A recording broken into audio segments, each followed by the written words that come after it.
साहेबांचं वय 84 आणि सभा आता 84 घेणार आहे। आता साहेबाला काय काम आहे?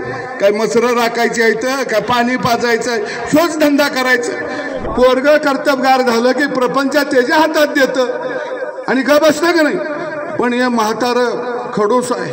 अजितदादाच्या लक्षात आलं हे म्हातारं किल्ली देत कमराची काढत नाही, म्हणून दादा आता किल्लीला लोंबकाळत म्हणताय किल्ली तोडल्याशिवाय थांबणार नाही।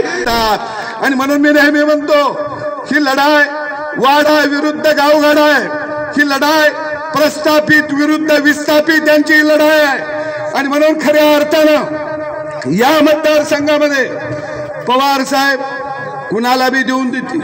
काय म्हणते ती, साहेबांचं वय 84 आणि सभा आता 84 घेणार आहे।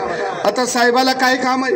काय मसरं राखायची आहेत, काय पाणी पाजायचं, शोच धंदा करायचा। पण साहेबाला मानावं लागेल ह्या वयात बी आमच्या सारख्याला चान्स देण्यात झालाय। ह्या वयात अहो बाप पोरग कर्तबगार झालं की प्रपंच त्याच्या हातात देतं आणि का बसतं का नाही। पण हे म्हातारं खडूस आहे।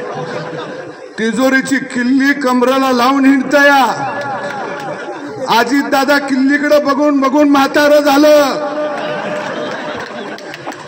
अजितदादाच्या लक्षात आलं हे म्हातारं किल्ली देत कमराची काढत नाही, म्हणून दादा आता किल्लीला लोंबकाळत म्हणताय किल्ली तोडल्याशिवाय थांबणार नाही।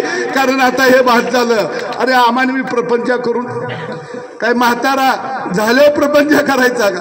आणि म्हणून दादा सुद्धा मोठ्या ताकदीनं खऱ्या अर्थानं विकासासाठी हे भारतीय जनता पक्षाबरोबर आले।